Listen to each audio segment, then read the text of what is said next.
Well, up and on the go. It is an absolutely fantastic day here in Brunswick. 86 degrees at 10 o'clock.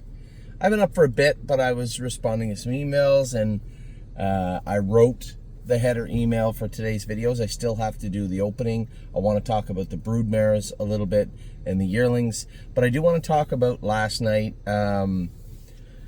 Didn't end the way I thought it would, man. I thought we had a pretty good night heading into Rock Shining Stars racing. I expected the horse to be first or second, and for him to race as poorly as he didn't scope that bad. So we're gonna have to draw blood on him and see what is up with Rock Shining Star. I mean, this horse, the first time he went to Ontario, he wasn't great, but he was racing in tougher classes. He's been racing very good in Southern Ohio. Just 4 starts ago, they went 48-2. I mean, that's a lot to ask. We thought that this pop-up series was a great spot for him to start. And, his first start, he was great. James got pinned in with him. And then last night, just not a very good mile, not a very good trip. It happens, but we'll get to the bottom of it. There's no lameness. Obviously, he's fine under scope. So let's figure out what went wrong with him. Simple as that. We had 2 scratches yesterday. Solidarity, you guys knew he bled a little bit training. He's going to come over here now. I'm going to train him in like 57 at the Meadows next Friday. We're going to scope him after and see what that scope looks like, and that will determine what the rest of his summer looks like. If there's any blood at all, he'll be going on Lasix and staying in Pennsylvania. If there is no blood, then he can continue on his way to Kentucky. Now, after speaking to James the other day, he was pretty certain he was fairly grabby with Dominic, and he thought that maybe he had shut his air off, and that's why he had bled, and the only reason he had bled. Fine. That's easy enough to figure out. I'm not refuting that. We'll just simply train him, and then I'll know for sure myself. There won't be any discussion about it afterwards. So it's very likely that's what happened. If that is the case, no problem. He was pretty well ready to go to Kentucky anyway. So we'll just, I guess we could probably race him. A start in Pennsylvania. I assume he'll get over the Meadows just fine. Race him a start at the Meadows, and then look to move him to Kentucky, or for that matter, stay at the Meadows. So still quite a few paths for Solidarity forward. First and foremost, I want to take a closer look at what took place the other day.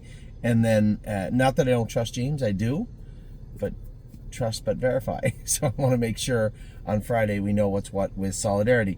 Rose Run AJ, the races were canceled. That was a little salt in the wounds, so to speak. He was picked to win that race, and then we have him in the sale on Monday. So a triple header. We're selling a horse that should be a better horse. He fits a class that he's supposed to win, and we didn't even get to race him his last start. So very disappointed with the outcome of that, but that is nobody's fault. It just is what it is. The rest of the horses raced fairly well, to be honest. Gorgeous Package was tremendous. An easy winner. You guys may have noticed the other day, I was in the tack shop at the Meadows, and they had Tony Hall used to drive there. I assume they were for him. There was some like brown, what did Scotty call them? Mustard. They weren't mustard. They're like brown gloves. They're on sale. They're nice and comfortable. They fit me good. I said, you know what? I'm gonna wear these. First message I got this morning. Yeah, you can leave those in the garden. You can drive with black and white gloves, one or the other. So I had that coming. I saw the replay too. I'm like, if anybody would notice, it would be Scotty or Mark, one or the other. Mark's a little preoccupied, so I'm not surprised that Scotty noticed. I like them. I'm gonna wear them for a little bit. I don't care what he says. How do you like that? I'm gonna wear my mustard gloves. So Gorgeous Package was tremendous last night. I'd said in a quick video, somebody had mentioned, gee, she looked a little flat going under the wire. Guys, I near pulled her over backwards going under the wire. She had the earplugs in. She could have won 54 in piece last night. She was extremely confident, but that's what she needed, right? Here's a poor filly that has done so well for us, was 0 for 10 going into last night, had paced 51 flat 2 starts ago. She needed that, right? And yes, she won easy, but the condition side of those races can be salty and can be tough, so we opted for the path of least resistance. And quite frankly, with a tag of $51,000, you're not that far off anyway. I mean, are we? She's a nice filly, but, if she's dominating the Buckeye, well, that's a different story. She's not. She's a competitor in there. She's competitive in there. She's not dominating it.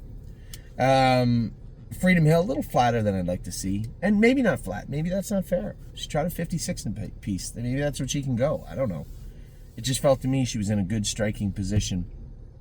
In the 2-hole, I got exactly what I wanted, and she just didn't capitalize. But that's, she's kind of drifting into that underachiever lane, it feels like to me. And she does well. Every week she goes out and makes money, and she stays in that class. So she's an effective filly in that regard. It just feels to me like she's getting close to being, for me to use that word. I don't want to because she's been so good for us, but she could and needs to do just a little bit more. And then Gymboree last night raced really well, being off almost a month, training 1 hard mile. I thought she could have attacked a little more ferociously at times. Getting into the third quarter, it felt like she was struggling to keep up.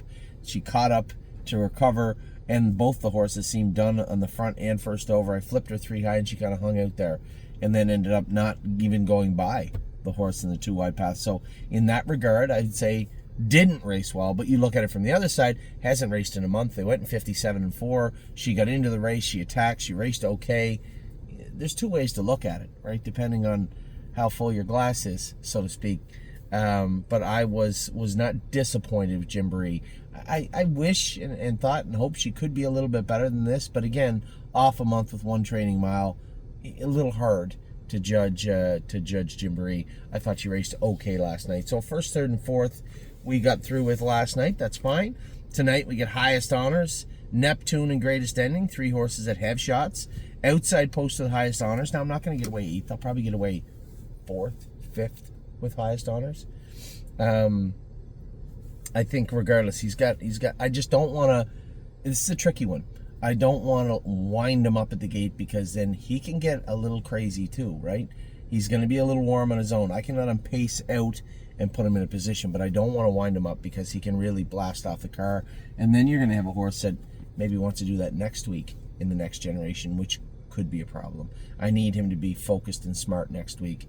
If I am and he is, then who knows what happens. But it all starts, quite frankly, a little bit with tonight.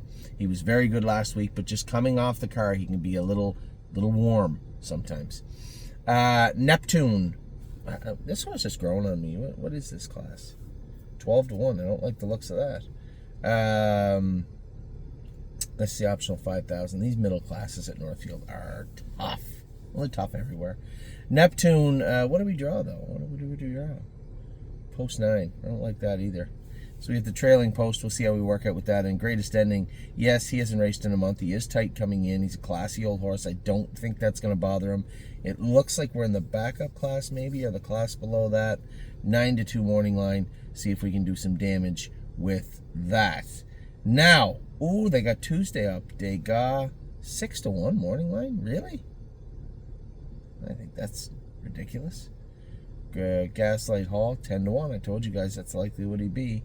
3-1 on Chicago. Resolve Indeed, Pick to Win. Lifting Legend, 4-1. I'm not very happy with that class. And 3-1 with Delicious Stone. So Dominic's got his horses in the right spot for Tuesday for sure. Monday we get JK Victory riding the rodeo and Blue Ventura. So good luck to all my partners. A decent night last night. We're looking for a decent night again tonight. Going to be watching Highest Honors particularly very closely. So we'll see how that plays out.